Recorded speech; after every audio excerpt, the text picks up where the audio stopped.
friends. I'm here in the YouTube box, but what's a little different today, I'm feeling a little out of sorts, is that instead of doing a normal React content up here, I'm actually going to be sitting down and going through a personality test. All the girls on the channel are going to be taking these personality tests. I have taken the Myers-Briggs test before. I think I've taken it 3 times. The very first time I ever took the test, I got the mediator role, which I think is like definitely I. It starts with an I, I-N, which stands for introverted. But the last 2 times I've taken the Myers-Briggs test, I have gotten the campaigner, which is Ian at the beginning, which I think makes sense with where I am in life. I think when I took it younger, I was kind of a more inward person, and I hadn't been thrust into some leadership roles yet at that point. And I'm really nervous that I'm going to take this test today and it's going to give me something different. Okay, yeah, let's go ahead and get started. Which sounds most like you? I love starting new projects. You're like an architect building up your solutions by exploring all the possibilities to find the best approach. When researching something to buy online, you open dozens of variations and different tabs to compare each one and make sure you're picking the ideal choice. Okay.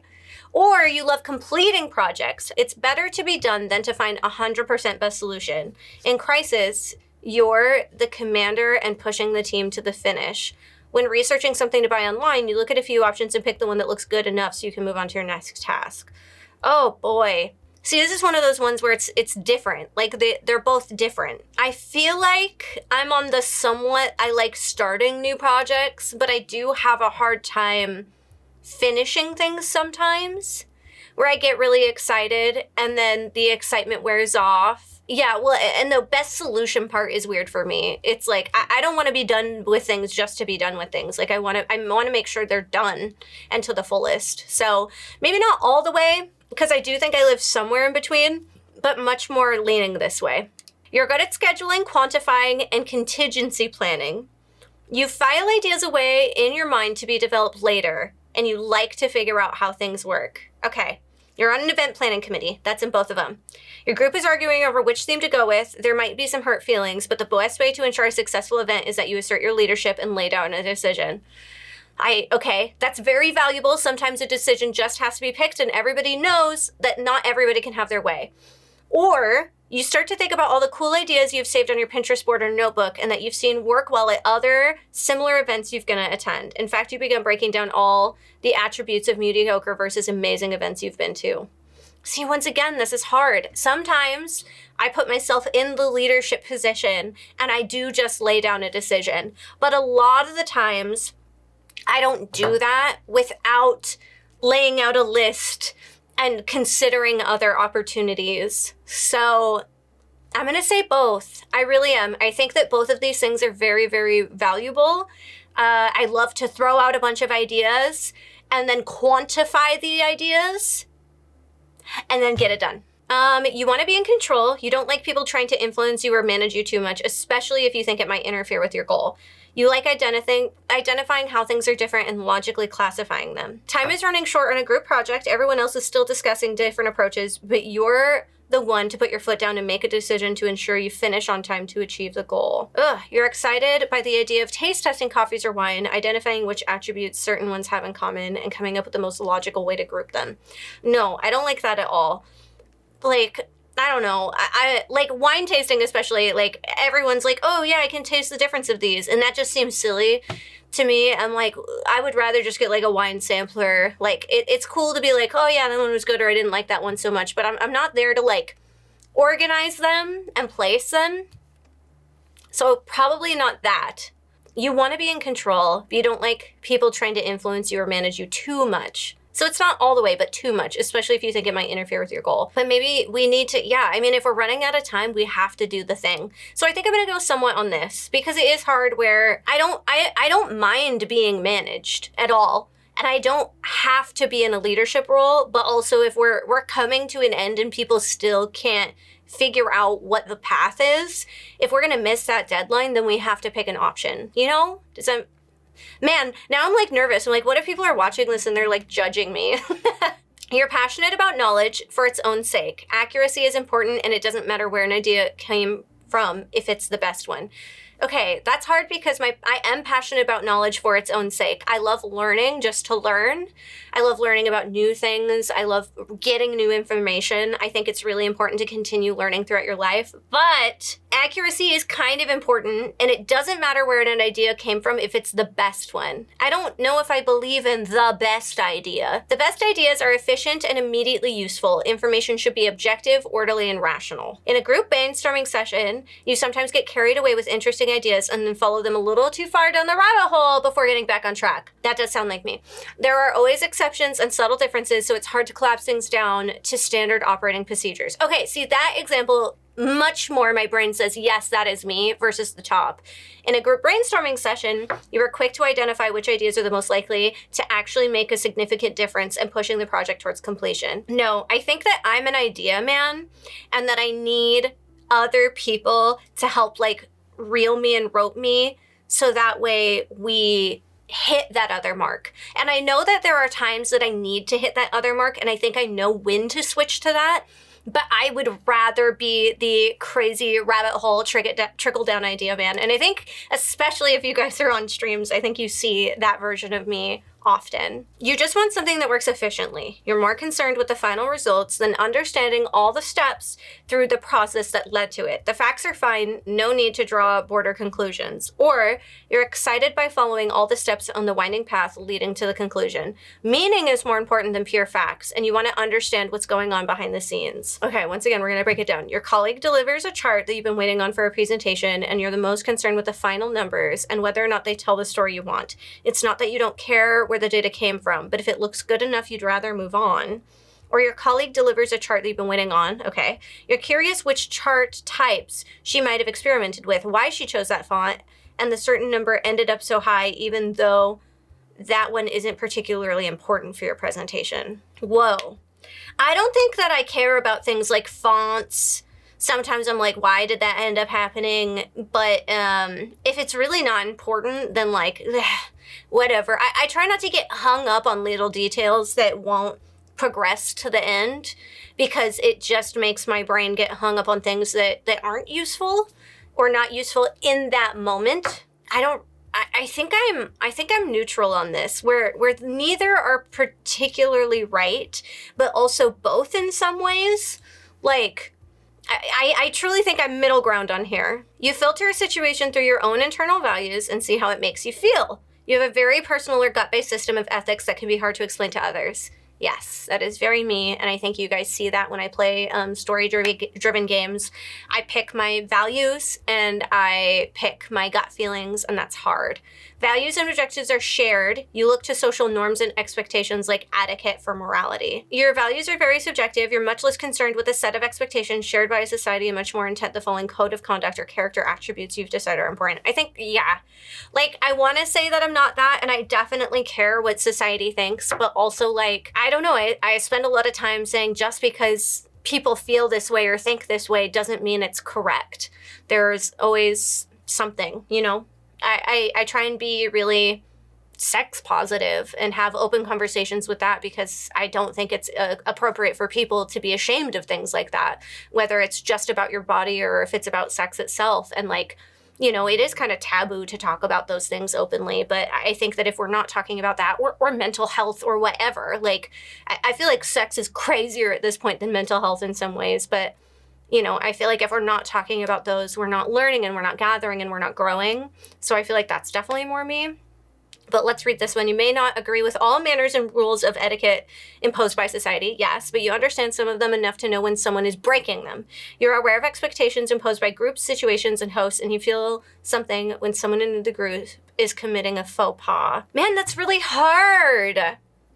Both of those. Like, I definitely, especially in like group settings, I'm like, whoa, you don't treat people that way. Like, I want you to stand up for yourself, but also this wasn't an appropriate way to do it. So I feel like I'm really in the middle again. I wanted to say very strongly agree here, but also there is sometimes where social norms are important. Like, you don't go full this way or that way. Like, it is a balance. You often feel responsible for other people's feelings and you adjust your behavior to make them feel comfortable. Typically not out of obligation, but of genuine desire to help them feel good. Yes, you tend to be open about yourself if that feels supportive to others. Yes, I'm very bad at I am trying to make you know that I know how you feel, even in some way. So let me share something about myself to show that we have common ground. And I think there's a lot of people out there that have mistaken that quality of me as wanting to constantly talk about myself. And I'm trying to do more listening than sharing. But a lot of the time I'm sharing because I want them to know that they're not alone. And that's really hard. Authenticity is sincere and sincerity are important to you. Yes. And you distrust when others seem fake or insincere. Yes. Even though more important to you is that you yourself are sincere. Yes. You hold your personal feelings close to your chest unless it feels safe to share them. Oh my God, can I be exactly both of these things?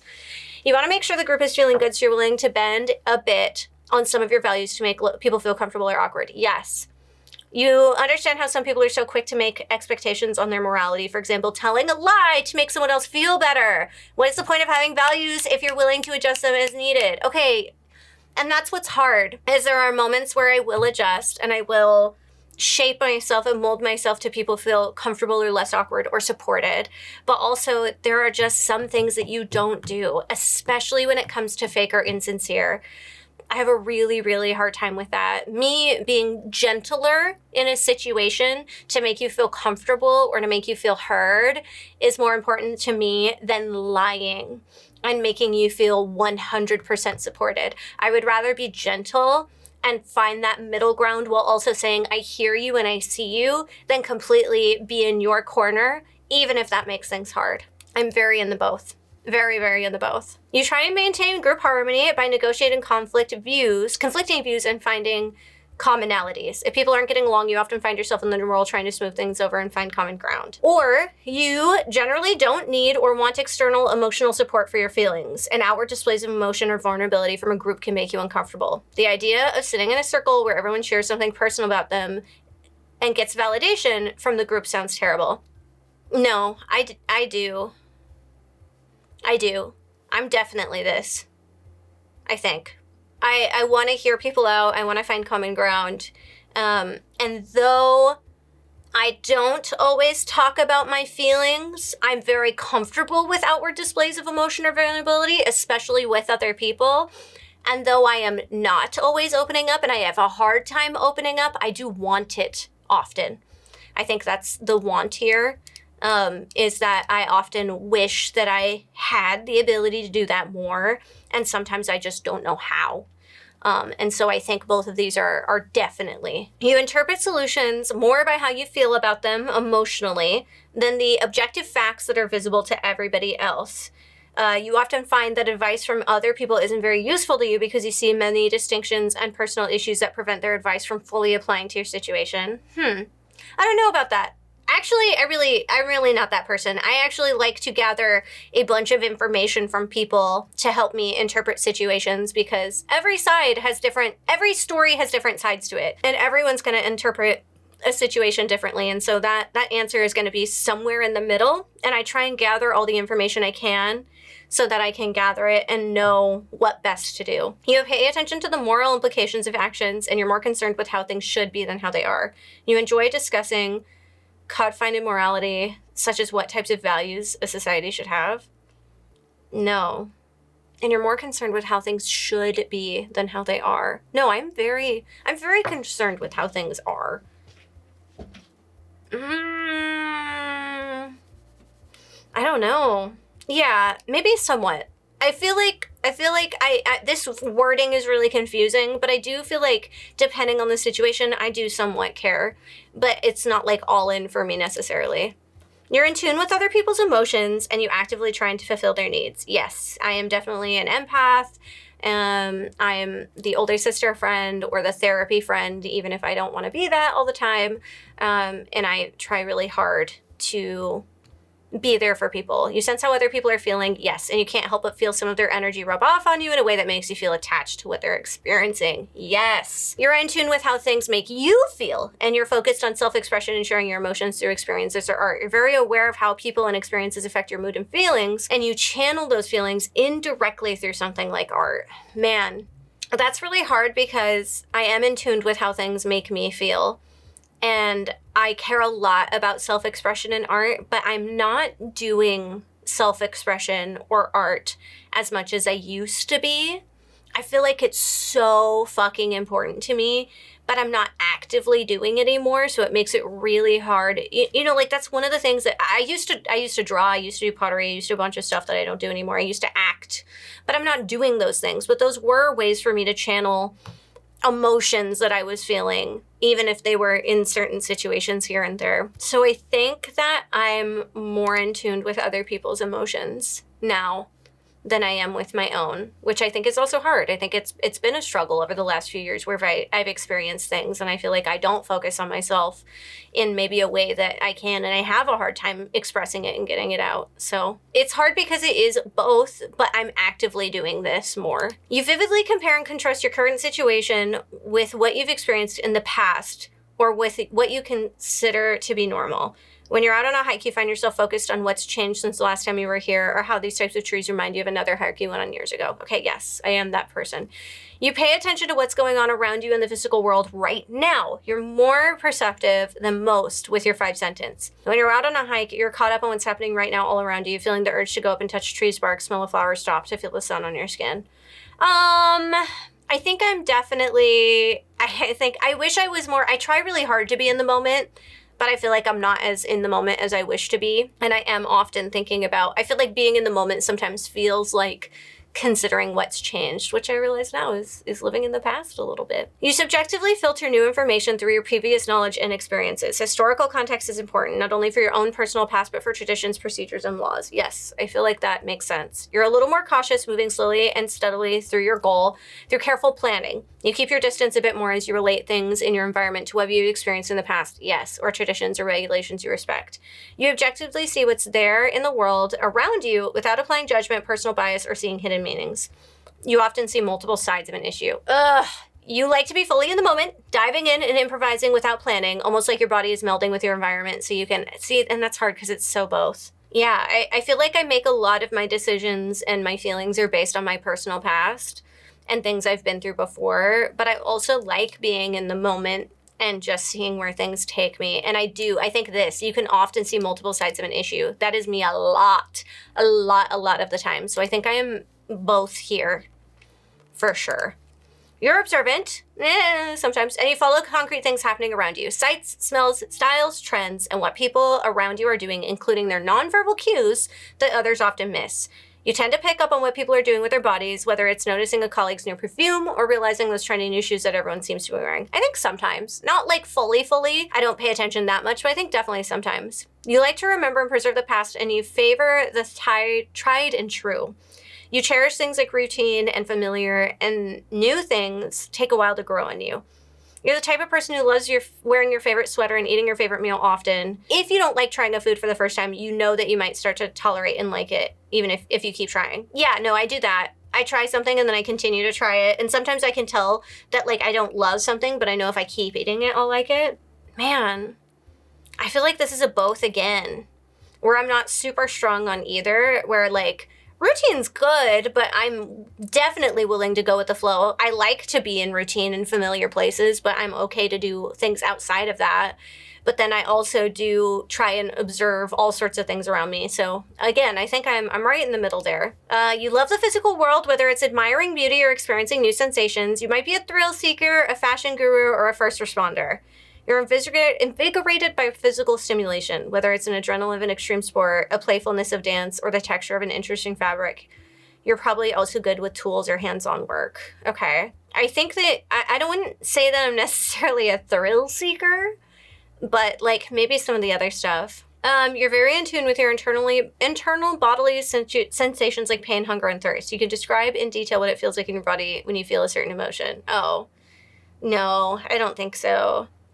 I think sometimes, but not really. And you can often recall memories in vivid sensory detail. No, I very much can't. In fact, I have a really hard time with that. I'm going to say somewhat. Because the thrill seeker, it's like really leaning into the adrenaline extreme sport part of it. But like, I like being playful. I like soft blankets. And I am very hands-on work So there are some of those, but it's not marking every box if it was like a checklist. You take in new information and carefully compare it to your own past behavior and experiences while minding your routines. Yeah. There's a precision in your life and you notice inconsistencies in details. Rules and precedents exist for a reason. You're cautious and tend to develop a plan before jumping right in. What worked well before? What is the right procedure here? It depends. I feel like some things I'm like, yes, very much that. And sometimes I'm like, nah, I don't care. You tend to live in the moment. You might be impulsive sometimes, and you might need a push from the outside to take action on something if you've been meaning to do it or put it off. Ooh. You'd rather be focusing on immediate needs rather than rules or obligations. You're good at adapting and thinking on your feet, whether it's improvising a challenging sales situation or dealing with changing weather while camping out. I think I'm going to go somewhat here because I'm not like fully out of this. But this is, I do tend, and it says tend, you know? I'm impulsive sometimes. I tend to live in the moment.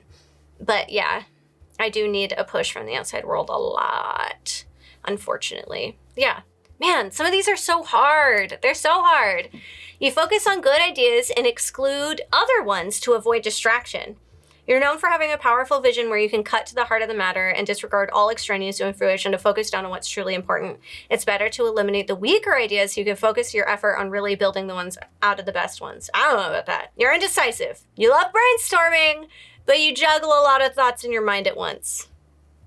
The more ideas, the better until you have to make a decision. Your mind is like a tree with branches extending in every direction and growth that sometimes feels unstoppable.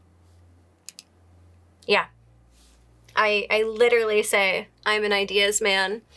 But yeah, coming up and making the decision is hard. I often can't make a decision on my own. I need somebody to be behind me to say, no, this is a good decision, or yes, this is what we should do, or yes, based on all of these other things, this is how we should move forward, or you're spreading yourself too thin and we need to focus. Like, those are the things I'm often asking for people or receiving from people when I need something. You take in new facts from the outside world and connect the dots in imaginative or innovative ways to create new ideas and learning opportunities. I hope so.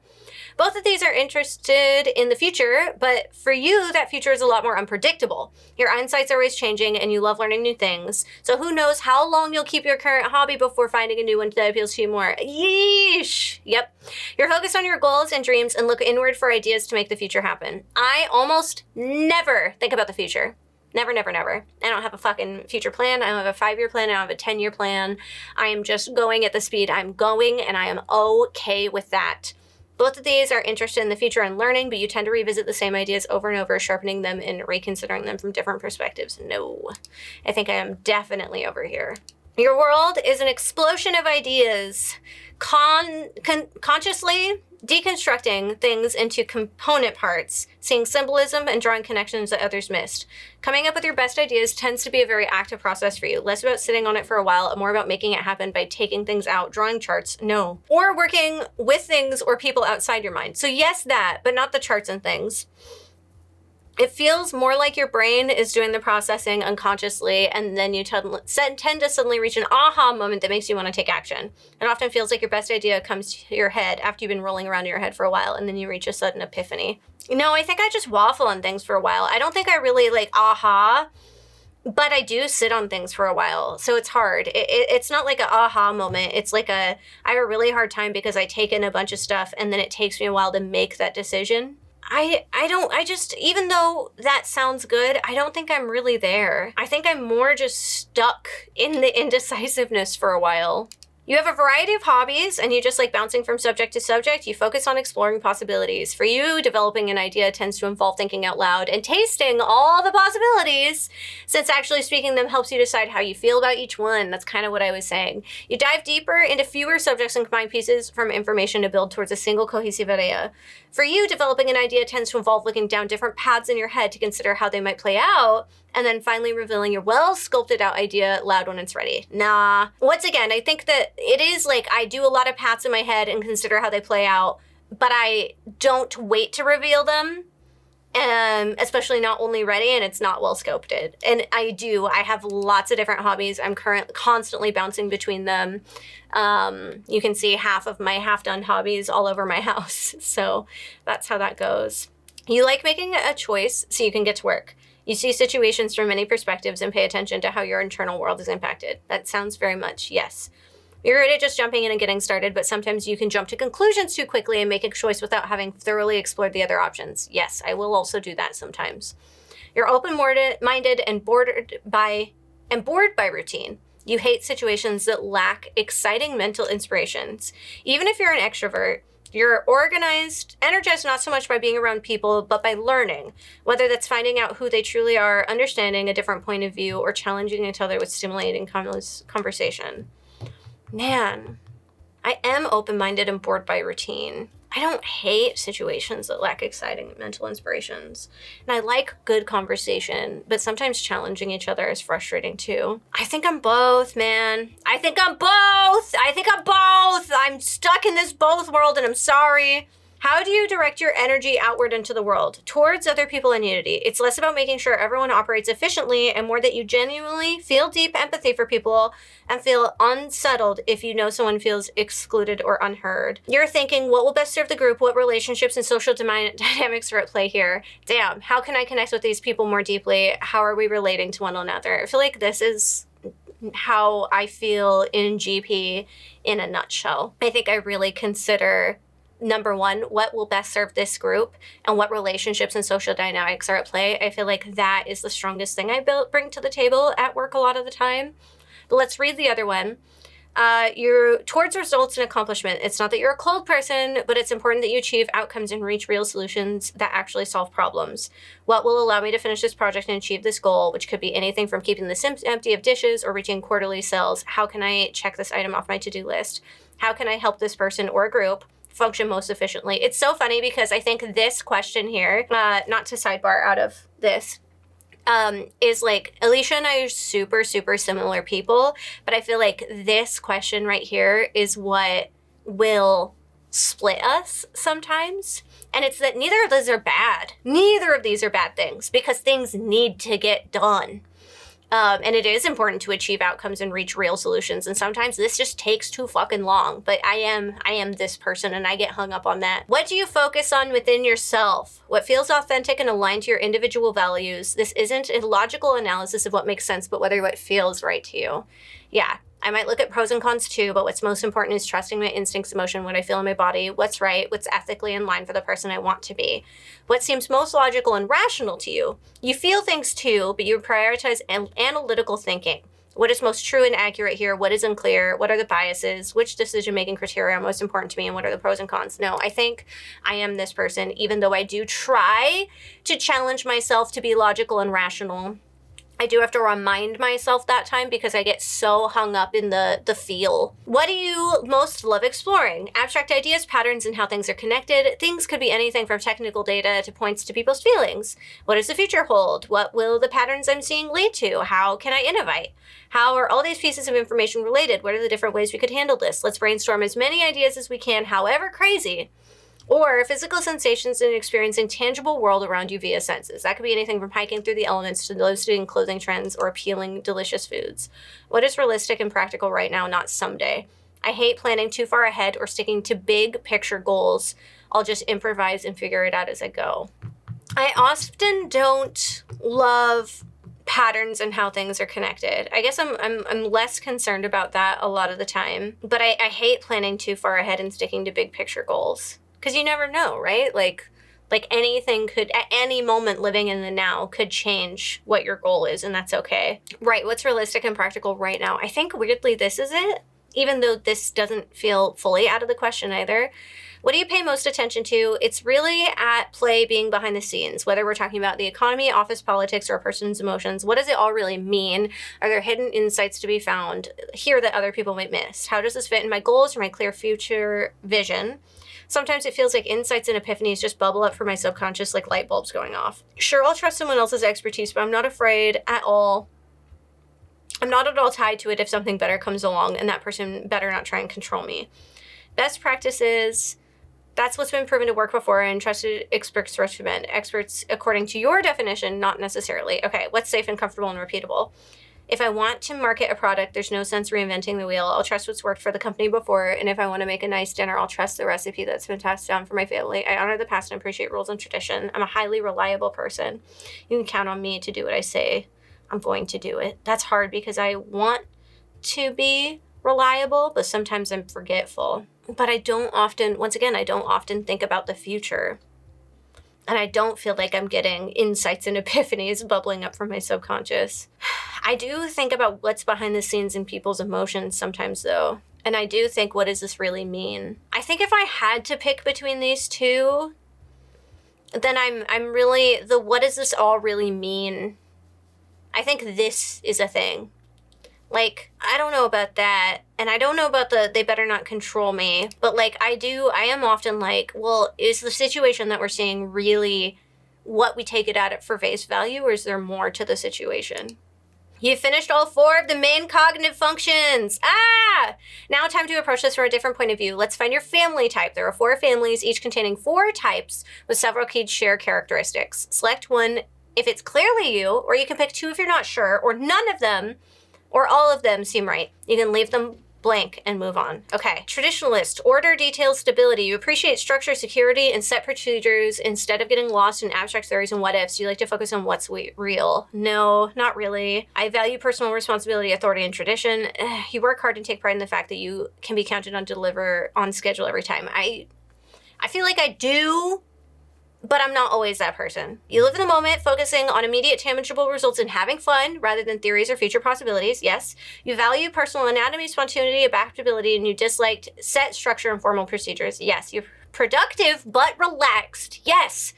You improvise, work well under pressure, and go with whatever works until you get the job done. You're focused on helping humanity and making a better future. You have abstract or philosophical notions about ethics, authenticity, and how things should be. You love exploring feelings, values, and people, developing someone's potential, tuning into your emotional experience, and building authentic relationships. Yes, that's very important for me. You're enthusiastic, empathetic, and passionate about living for your purpose, fighting for causes. Yes, I think that definitely is a thing. Big picture objective. You objective, logical, and skeptical. You seek knowledge, analyze the data, follow patterns, and break decisions down in pros and cons. I do sometimes because I'm indecisive, but I don't like the analyze data is not quite right. You're more concerned with the big picture and the future than short-term practical. No. You're competitive and you like to innovate with little regard for past approaches. No, I think those 2 are what's it. Oh no, this is what I didn't want to do. What is my biggest weakness? Think of yourself at your worst, and when you're feeling stressed, what do you struggle with? Since this might be difficult, you can select up to 3 that seem accurate. If none of them or all of them seem right, you can leave them blank and move on. Okay. Hypersensitive and distrustful of feelings. You see others as weak or inferior. You distrust feelings and look down on emotional people. No. And no. I like constructive criticism, and I think that emotional people are very valuable. Unconfident and vicious. You make sweeping, critical, and vicious judgments. You distrust others, or you conform to feel like part of the group. You obsess over perfection and see things as black and white. Maybe. There's a lot of options, so that one's definitely a maybe. Depressed and unmotivated, you withdraw and feel depressed, losing your energy and motivation. You feel nostalgic, emotional, and like no one understands you. You decide that things need to be clean or reorganized, or you become a hypochondriac. I think that, unfortunately, I am here a lot of the time, so I will mark that one right now. We can always unmark it.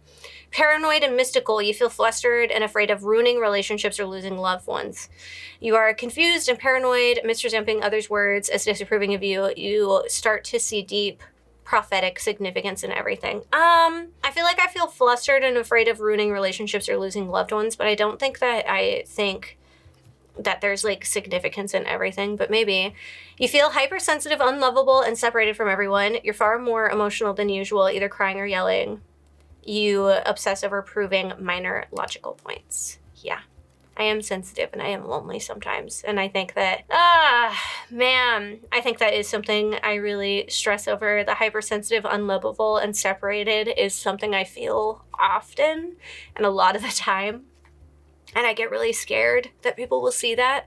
I don't want to break down those walls so people know that that's really how I feel a lot of the time. But I do.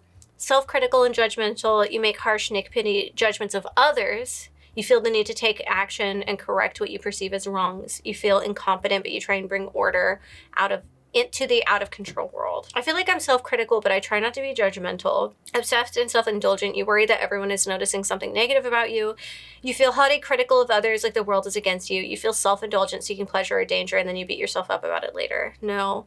You feel anxious and less tolerant of the unfamiliar. You're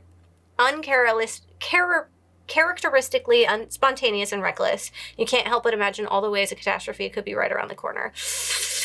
I do have a hard time being a perfectionist, but I don't really see things as black and white.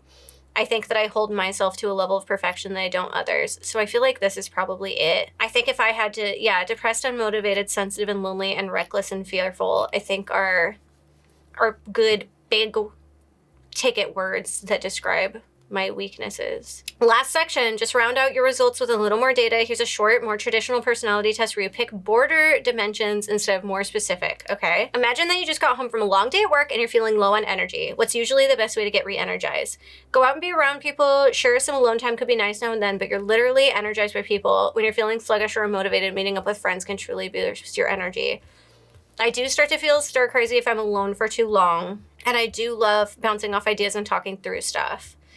Get some alone time. Sure, hanging out with friends is great, but truly recharge your energy. You need some solid time with no one else around. See, I think that's hard. I do go home and because our job is so socially a thing all the time. Everything is social. That a lot of the time I do go home from a long day of work and I need alone time. But when I go home, I am not often alone. It's in a short space where I am bouncing off ideas and talking through things and talking through ideas or hanging out with somebody else. And then a lot of the times I start to go really stir crazy if I haven't been around people. And sometimes that's truly just people that I don't see all the time. Like sometimes I need to be around people that aren't the girls who I see all the time, and that re-energizes me. So as much as I feel low on energy and really need that just sitting there, I think it's this. Which way of making decisions comes most naturally to you? You probably use both of these methods, but which do you feel is first and most importantly for your personality? Lay out the pros and cons and work out what's most logical, but this doesn't mean that you're a robot without feelings. Check how your gut feels or choose what best aligns with your values. Yes. Do I make pros and cons? When I'm having a really, really hard time making a decision, yes. But that really, really hard time is because my gut feeling normally tells me exactly what I know I need to do. And especially for my values, I know what needs to be done, so we're going to do it. Imagine you're walking around outside. Where does your attention tend to be focused? On the future or the abstract? You're focused inside your head on ideas and possibilities, however impractical. On the present or past, you're focused on what's real, practical, and actually happening in reality. Oh, you realize you haven't been paying attention to your surroundings since you've been caught up thinking on the future, or how you find yourself thinking about how you would group all these types of plant around you. See, no. You want to take it all in, either by smelling and touching everything, doing something with your body, like running or dancing, or you're thinking about how these trails were laid out 100 years ago. See, the hiking examples feel so fucking weird where I'm not doing either of those things, even though I like hiking. So I'm going to read the other ones. As someone is giving a presentation, you're focused on connecting the insights in innovative ways, thinking about how the ideas connect to others you've had before, or you're trying to figure out how their big ideas will actually look in reality. Yes, I think this is it.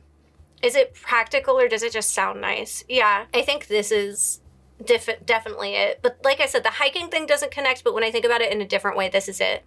Compared to other people you know, which sounds more like you? You're a decisive decision maker who sets specific goals and follows a plan. You are an indecisive overanalyzer who leaves options to adapt. Yeah, 100%. Overanalyzer is the word that I haven't been using. That is what I've been describing this whole time.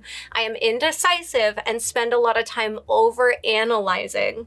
But it is important to leave options open and adapt. You can't, if you set your foot in stone, then you're closing yourself off to opportunity and other things. Okay, I'm doing it. I'm pushing next. I'm all done. Whoa. Okay, ESFP. 69. Nice. Whoa. That's crazy. Look at these, look at these, look at these. Okay, the performer or entertainer. Are you shocked? Are you, after knowing me for as long as you have, is anybody shocked? Greatest strengths, lives in the moment, fully embraces sensory experience, great in groups, focused on enjoying life and caring for others by bringing the fun and play. My weakness is trouble with sitting still, introspection, future planning, trouble with negative emotions, conflict, being alone, and too much seriousness. Ah! Wow. Wow. Type family. sometimes called temperaments. Okay, so I'm SP, focused on the physical world and living in the moment. Okay. Extroverted sensing, observed with 5 senses, pushing body, improvising, set against procedures, realistic versus practical, mindful here and now. This function is conscious. It should be very familiar. Okay. And then this function is unconscious. Think of it as your main weakness. Insight, future vision, perspective, simplifying and focusing ideas. Okay. Yeah. That makes sense. And this one is, it takes years to mature. Efficiency, external control, organizing resources, nailing down solutions, delegating, making tough calls, taking results. Yes, I feel like I've gotten better at some of that as I've gotten older, but it can be hard. Example people: Marilyn Monroe, Steve Irwin. Not Peregrine Took! He's my least favorite! No! I often struggle between FI and TE. Authenticality, internal values, truth. Okay, yeah. Your NI makes you feel flustered, paranoid, worried about others' opinions of you, and like there's almost a mystical significance to everything. Okay. Wow. It's crazy that so the campaigner, this is what I normally get, and it's actually pretty low. Energetic and enthusiastic, always ready for adventures and novelty, great at inspiring people and facilitating groups, scatterbrained, distractible, indecisive, too focused on dreaming instead of staying in the present, trouble with prioritization and follow through. So I think that when I break down this a little bit, the weaknesses, I think that these are my weaknesses that I would describe to people in a heartbeat. But I do think that my strengths are more sometimes. Okay, yeah. So as much as I wish I could take my 69 ESFP, which is way different than either of the ones I've taken before, I think this one. I think the ENFJ, which makes sense because I was ENFP previously, but I really think that when I think of, especially what is most important to me, I think that the family, the people, the relationships, my community, that's way more important to me than like anything else, truly. And so I think that's kind of where I have to land. That was really crazy. That was really insightful. It is the first time I've been placed in quite a few different things. You know, they gave me a few, and it was crazy to see how far down ENFP was. And maybe, and here's the thing that's kind of crazy too, maybe I see myself now as an ENFJ, but maybe the other girls see me as something more than that. And so that's kind of crazy too. Maybe they're like, Bells, why are you saying that? You're definitely ESFP. You're the performer. You're the entertainer. But I don't think so. I think I'm landing more here, especially in my weaknesses and my insecurities. What did you guys think? What do you guys think of it? What is your personality type? Have you taken the 16 personalities quiz? Are you gonna take this one? Were you surprised by your results? I know I was. Like I said, I've been INFP for so long. I really, really thought that was it, but I think maybe I found something new about myself, which is really cool. Thank you for going on that experience with me. I hope it wasn't too crazy to listen to somebody ramble about themselves and make decisions. It's kind of crazy. Weirdly, we share so much about ourselves, but it almost makes me nervous for you guys to know the real inner workings of my brain. But yeah, I hope you had a good time. Thank you guys so much for watching. And I'm glad we got to know each other just a little bit more. Have a good one. Bye. But what's a little different today, I'm feeling a little out of sorts, is that instead of doing a normal React content up here, I'm actually going to be sitting down and going through a personality test. All the girls on the channel are going to be taking these personality tests. I have taken the Myers-Briggs test before.